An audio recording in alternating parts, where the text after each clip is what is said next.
নমস্কার। আজকে আলোচনা করব ছায়াগ্রহ নিয়ে। আজকে আলোচনা করব ছায়াগ্রহ নিয়ে। আমাদের ছায়াগ্রহ হচ্ছে দুটো গ্রহ, আপনারা সবাই কম বেশি জানেন, রাহু আর কেতু। রাহু এই মুহূর্তে বসে আছে আপনার কুম্ভ রাশি। রাহু এই মুহূর্তে বসে আছে আপনার কুম্ভ রাশিতে, এবং রাহুর চেঞ্জ হবে নভেম্বরে, রাশি চেঞ্জ হবে।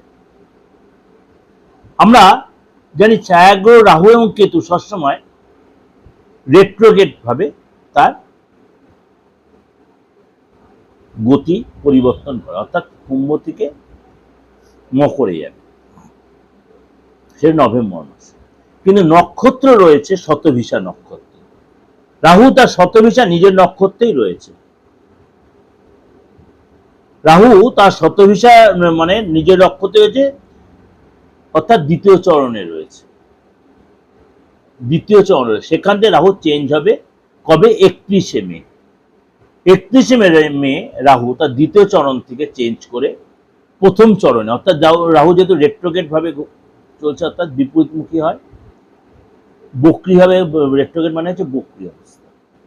সুতরাং তার প্রথম চরণে রাহু প্রবেশ করবে এবং দীর্ঘ 64 দিন, কম বেশি 2 মাস, দীর্ঘ 64 দিন রাহু এই শতভিষা নক্ষত্রের প্রথম চরণেই কিন্তু থাকবে। এই যে রাহু তার প্রথম চরণে দীর্ঘ 64 দিন থাকবে, আপনার রাশির ক্ষেত্রে কি প্রভাব বিস্তার? আমি তো সবসময় একটা কথা বলে দিয়েছি, যখন কোনো গ্রহ তার রাশি বা নক্ষত্র বা যাই চেঞ্জ করুক, 12 রাশির ক্ষেত্রে পজিটিভ বা নেগেটিভ তার ক্ষেত্রে এফেক্ট হয়। তাই রাহু এই যে তার প্রথম চরণে প্রবেশ করবে 31 মে, অর্থাৎ 31 মে, সেটা আপনার ক্ষেত্রে কি এফেক্ট হবে, কি এফেক্ট হবে চলুন তো একটু আলোচনা করে নি। মকর রাশি। মকর রাশির ক্ষেত্রে আপনার এই চরণ চেঞ্জের যে রাহুর চরণ চেঞ্জের যে আপনার কিন্তু উন্নতি আসবে। কেমন আসবে?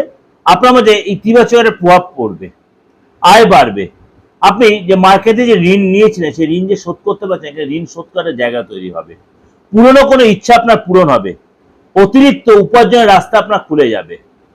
বড় বড় সিদ্ধান্তের জন্য আপনার আত্মবিশ্বাস বাড়বে, এবং এছাড়া কিন্তু আপনার যে অবিবাহিত রয়েছেন, বিয়ের যোগাযোগ আসতে পারে, বা প্রেম করছেন দীর্ঘদিন, প্রেমটা আপনার বিয়েতে রূপান্তরিত হতে পারে। বাইরে কোথাও ঘুরতে যেতে পারেন, বাইরে আপনি কোথাও ঘুরতে, কিন্তু আপনার মুখের ভাষা কন্ট্রোল রাখবেন।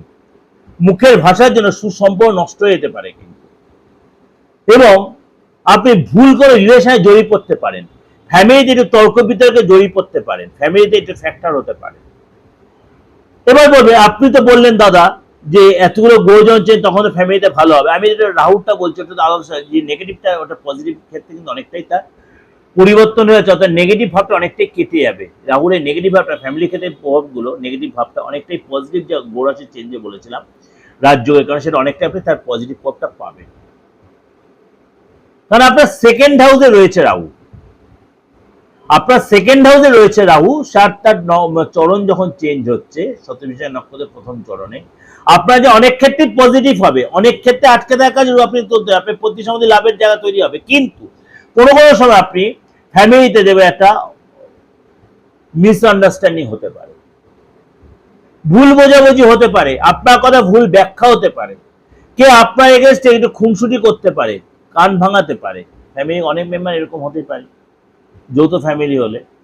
সেইগুলোকে আপনাকে ঠান্ডা মাথায় ম্যানেজ করে হ্যান্ডেলিং করতে হবে। সুতরাং একটা গ্রোথ চেঞ্জের জন্য ভালো হয় জানি মন্দ আছে, সেটা আপনার ক্ষেত্রে তা অন্যথা নয়।